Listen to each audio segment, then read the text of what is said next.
Hey, what's up YouTube? This is 80K. Today I am doing my state of the collection for all the watches I've collected over the last 3.5 years. So, getting started, this is my Seiko Turtle. Um, this is one of the original releases that was my very first mechanical watch.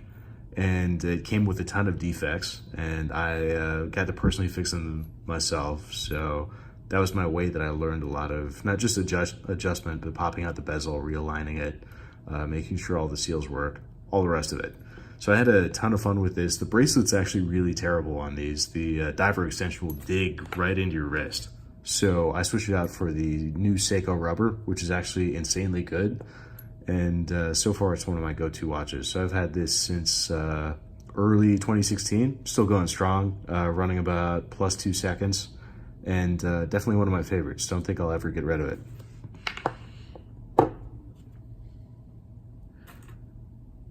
So second watch is actually the very first watch I ever bought for myself. So this is a Luminox Series 8800 Navy Seal. This came on a rubber strap, which completely disintegrated. The reason I got it, I had a job with the Navy at the time.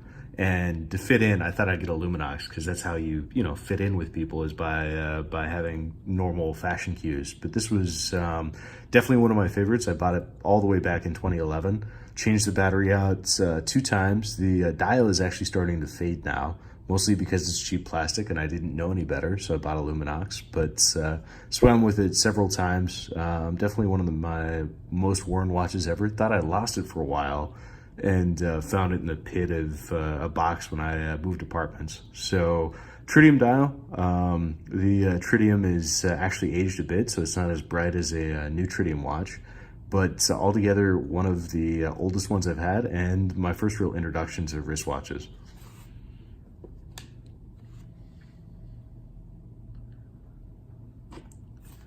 Third is actually a bit of a wild card. I very rarely wear this, but my little brother got this for me for a birthday. It's about a $30 kind of Walmart special Casio Solar. But in a lot of ways, like, this is one of the toughest watches that I have. It's solar charged. This will probably, it won't outlive me, but it'll live for a long time. And for $30, it's insanely cheap for what you get. But I've adjusted this maybe 3 times and it just keeps ticking and just sticks around.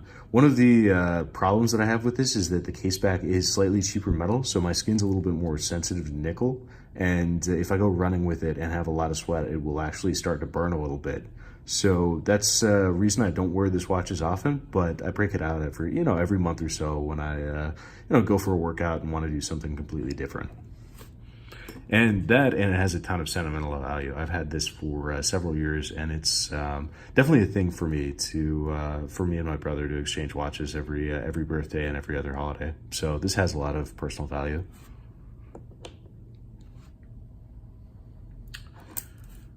Third one, this is the first watch that I ever got as a gift. Actually, my mom got me this when I graduated college. It's nothing special. It's a Fossil chronograph with this big chunky PVD bracelet and a slab side case and a really weird chronograph on the middle. So you've got the split seconds up top, which no longer works, then a normal seconds counter chronograph down here, which only ticks at a beat. It doesn't have the running seconds. And then a 60-minute counter. So this was one of the first watches I had and the first watches that I wore regularly. The bracelet is just a little bit too large for me. It kind of jangles around. But obviously, like, being not a family heirloom, but a gift, it has a lot of personal value for me and something I'll never leave, even though it doesn't really get worn much. And it's just one of those things that I keep around for all the memories that are associated with it.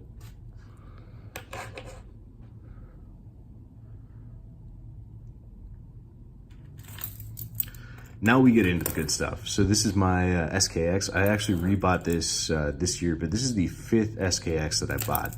So there are a couple good reasons for that. Everybody knows what one of these are, but and they all have their flaws. They're not by any means the best watches by some sort of quality standard. But in terms of how fun it is to have one, how perfectly they fit, and how the SKX is really like a living fossil. It's about as simple as you can get for a watch, yet still have extremely good performance, have something that's sealed to professional depth, and something that's just fun to wear and comfortable. The Jubilee bracelet is jangly, but it's actually one of the the most comfortable bracelets that you'll wear if you've never had one. And I'm probably preaching to the choir at this point, but its beauty is just a living fossil. Like, this is what watches were like for the longest time. And to be able to buy one for about $200 and wear it around and have fun and never worry about it is extra nice. Like, it's definitely a perk.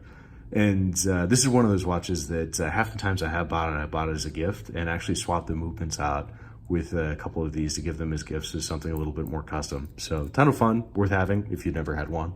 And because I sold mine the last 3 times around, I bought myself another. So in terms of watches that I bought for myself, this is probably the most important. I bought this about 2.5 years ago from Noman Watches, which is one of the better retailers online. And this is a Squala Tropic Ceramic GMT. And in terms of accuracy, this is one of the most accurate watches I have. And aesthetically, it has a really interesting look, because you've got this permanent ceramic bezel and a pretty durable dial and case that will look always permanently like they're aged, which is kind of an oxymoron. But there have been times I've worn this for 3 months at a time and I've been 2.5 seconds up. So insanely good quality. My one complaint is the bracelet is getting a little loose at this point, which isn't a terrible thing. It still fits. And it's maybe about 20 grams heavier than I would like for something as a daily wear. Obviously, it makes a little bit of homage to Rolex GMT, but it looks different enough between the hands, the coloration, and just the size too. This is a full 42.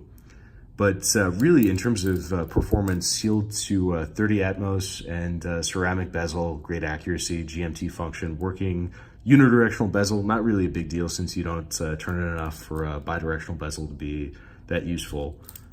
This is definitely one of my best. I'll review this a little bit more later, but this is definitely something that I'll keep forever and will never let go of. So another rebuy, this is the Hamilton Khaki Field Mechanical. So this is the newer release with no date. I've had 2 date versions, one with a green dial, one with a black dial. This is definitely my favorite. It actually originally comes on a NATO, which is pretty good, but it really needs a leather strap to be what it should be.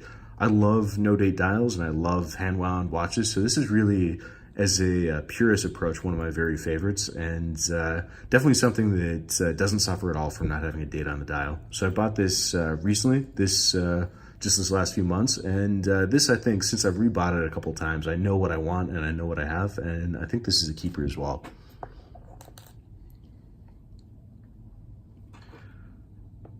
So my first, let's see, this is my 4th glycine that I've had. Out of 4 glycines, this was my 3rd. But this is the Glycine DC4 GMT Purist. I got this on Massdrop about 1.5 years ago. It comes on a kind of a sloppy NATO that doesn't fit very well. But once you put a Colareb leather strap on it and get that kind of vintage feel going, it's great. One thing I like about Glycine a lot is, at least before being sold to Invicta, they kept that vintage style alive. And they still kind of do, but not nearly to the same degree. But this one is super accurate. I've worn this on trips to Germany and Europe and elsewhere before, and keeps great time generally. And it also looks great. Like, out of all the watches that I have, this one probably has gotten the most compliments from people just off the cuff. So not knowing what it is, seeing the Cyclops, seeing the red date, and seeing the different crown and everything else. So a lot of fun. Something I don't wear that often, but definitely something that's worth keeping for a while. So another Glycine, this is my 4th Glycine, the other 2 being both Airman before, or 1 Airman and 1 Combat Sub GoldenEye. So this is the GL087. This one is pretty vanilla in terms of just being black. It comes on a thick rubber strap, which actually stylistically doesn't look that great because it's about as thick as the watch is. And that really kind of throws the watch off. As comfortable as it is to like wear going kayaking and everything else, it doesn't really fit aesthetically. The NATO seems to work a lot better. This one I've had for about a month, and my 2nd most recent buy. But this one, actually, the timekeeping is tremendous. So I've had this running straight for a month, and I'm about 6-7 seconds up right now. So it's been my daily wear for a long time, and something that's unexpected. I certainly didn't expect it to perform this well or be this good, but something that I like a lot. So another Tritium military watch. This is the Marathon Navigator with the USG dial, which I like a lot. The glow on this is great, and you can see by the acrylic crystal all the distortion that comes through that. So GMT bezel, one of the most pragmatic watches I've had. I've had this for about 2 years, bought it for like 170 bucks, so not bad at all. The battery on these, since it uses a Ronda quartz, runs for about 4 or 5 years. So, you know, decent, throw it on watch, something that's always got the right time. Something that's fun to wear, even if I only wear it a couple times every month or so. So another classic, actually a space watch. This is a DW5610 G-Shock.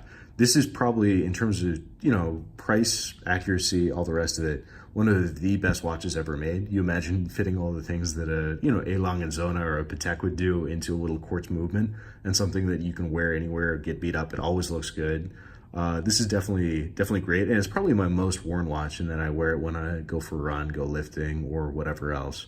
So definitely a good pick. Everybody should have one. I think getting the solar with the radio, which is about twice as much, so you're talking $90 instead of $40, is slightly more appealing, because this just keeps going and going and going without any real concern of anything other than the strap giving out, which hasn't happened yet. So,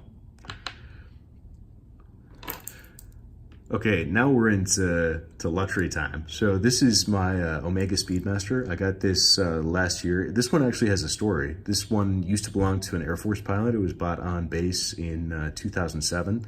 And it looks like it drifted around for a little while. It's got a little bit of wear to it, but insane timekeeping. Obviously a hand-wound luxury timepiece that was taken out and probably worn on a lot of flights and, you know, a handful of deployments. So something that has a story. Keeps excellent time. I usually get about plus 2 seconds a day on this, and that's pretty good for a you know, used Omega Speedmaster with some experience in the world. So definitely a favorite. Considering selling it, but haven't made my mind up yet. But yeah, this one's definitely fun. This is my Panerai 510. This is my first luxury watch ever, and something that I had a lot of pride in when I got it. It took me 4 years to find one of these. So this is one of the last Luminors that was built with the 8-day movement on the back and a sandwich dial. So they no longer make the sandwich dial on the 510. And these are actually harder and harder to come by, especially in decent condition. So this one keeps decent time. It's obviously hard to keep chronometer time when you're keeping 8 days of power in the 2 barrels, but definitely one of my favorites. I wore this my last trip to Europe and abroad, and I definitely hope to keep this one. But yeah, a ton of fun. Glad I got to experience it, but you know, eventually you move on and see things. It's a little bit, it's not necessarily big for me. It's actually the perfect size, but it's really making the decision of whether or not it's an heirloom, or whether I should, you know, give something like a sub or a GMT Master to really, you know, hand down to my kids someday, and, you know, all those sorts of things. So, last but not least, and most recently, I finally got a Seiko Giugiaro chronograph. So this is the remake. This is the reference for this is the SCED 041, I think. That's all from memory. And this really mixed feelings on, but I remember being a kid and seeing Alien, and also seeing folks around town. I grew up in the 90s who had the original versions of these, and I thought it was the most badass thing in the world to have these big pushers and to have this racing watch that had so much style to it. But anyway, I got this really recently. I got a great price on it, but looking at the dial, it actually, in real life, more than video, it's actually kind of hard to see. So the chronograph's easy to engage, but you have that black hand against a black dial with other black hands for the minutes and hours, and it just gets confusing at a point. It's not a watch I'd recommend for much more than fashion. Like, if they had kept the color scheme of the earlier Giugiaros, it would be a lot more usable. But definitely a ton of fun. The bracelets are a pain in the ass to size, because you've got to pull the key out, then pull a hinge out between, which the key is securing, then plug it back in. And it takes a little while to learn, and you'll probably scratch up the bracelet a little bit if you don't know what you're doing. Thankfully, there are some videos on YouTube where you can, you know, learn what you're doing. But this one definitely gets recognized by people, and it's certainly fun to wear. So Anyway, that's my state of the collection. Quite a heap of different watches from different times in my life as I progressed. I think I'm going to sell a handful of these and start, moving a little bit up the food chain. But anyway, thanks for watching.